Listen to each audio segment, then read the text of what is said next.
छत्तीसगढ़ के लिए आज का दिन ऐतिहासिक है। इसके दो कारण हैं। एक तो आज पहली बार हस्तलिखित बजट पेश किया गया है ओपी चौधरी जी द्वारा, और दूसरा अब तक का सबसे बड़ा बजट यानी 1,62,000 करोड़ रुपये का बजट पेश किया गया है। आज हम इस मुद्दे पर बात करने वाले हैं। आज हमारे साथ मेहमान हैं रायपुर उत्तर से विधायक पुरंदर मिश्र जी। क्या कुछ कहेंगे आज? आपका धन्यवाद है। छत्तीसगढ़ सरकार ने माननीय विष्णुदेव साय सरकार के वित्त मंत्री ओपी चौधरी जी ने आज 1,65,000 करोड़ का बजट सबमिट किया है, जिसमें किसानों के हित में, माताओं के हित में, बहनों के हित में, स्वास्थ्य विभाग के लिए, किसानों के लिए, तेंदुपत्ता तोड़ने वाले बहनों भाइयों के लिए तथा नगर विकास के लिए, ग्रामीण विकास के लिए जो बजट लाए हो, सराहनीय बजट है, जोरदार बजट है, प्रभावशील बजट है। मैं उनको आभार व्यक्त करते धन्यवाद देता हूँ। कांग्रेस का कहना है कि ये विकास का नहीं विनाशवादी बजट है। दीपक बैज जी का कहना है। दीपक बैज होश में कहाँ रहते हैं, वो तो बेहसी में बात करते हैं। मैं आपको बताना चाहता हूँ कि संस्कृति विभाग, संस्कृति को, छत्तीसगढ़ की संस्कृति को बढ़ाने के लिए, आगे लाने के लिए, इस वर्ष को अटल निर्माण वर्ष के रूप में मनाने के लिए हमने छत्तीसगढ़ का बजट पेश किया है। स्वास्थ्य विभाग में बहुत सारी बातें फाइनेंस मिनिस्टर ने किया है। रायपुर के मेकाहारा की बात करें तो उसके प्रगति के लिए 10 करोड़ रुपया का, स्त्री रोग के लिए 10 करोड़ रुपया, कैंसर के लिए 2 मशीन खरीदे जाएंगे 28 साढ़े 28 करोड़ को।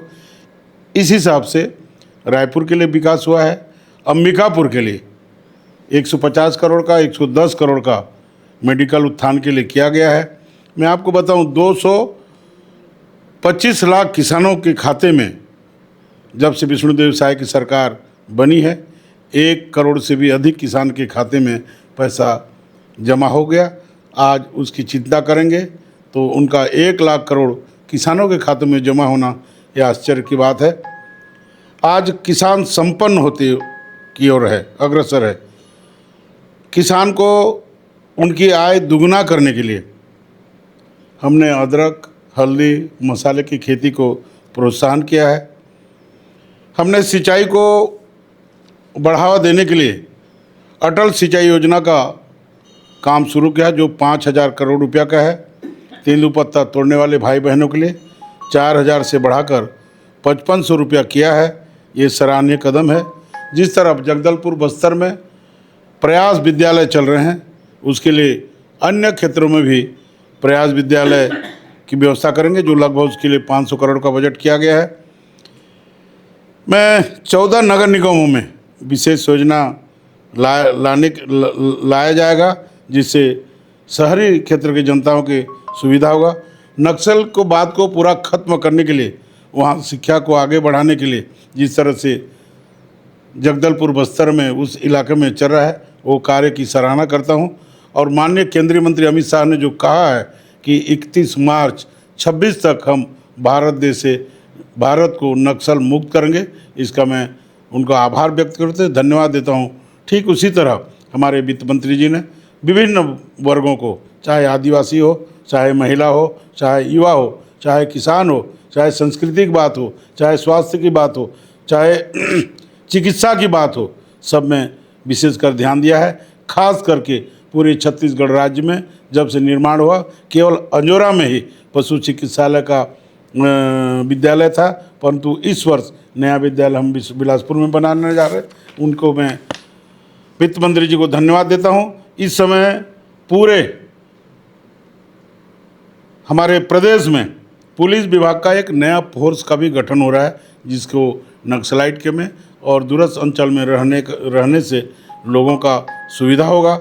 और 165 लाख करोड़ बजट का जो आया है, जिसमें 1 रुपया पेट्रोल में वेट कम करके जो जनता को सहूलियत दिया है, उसके लिए मैं फाइनेंस मिनिस्टर को ओपी चौधरी को बधाई देता हूं।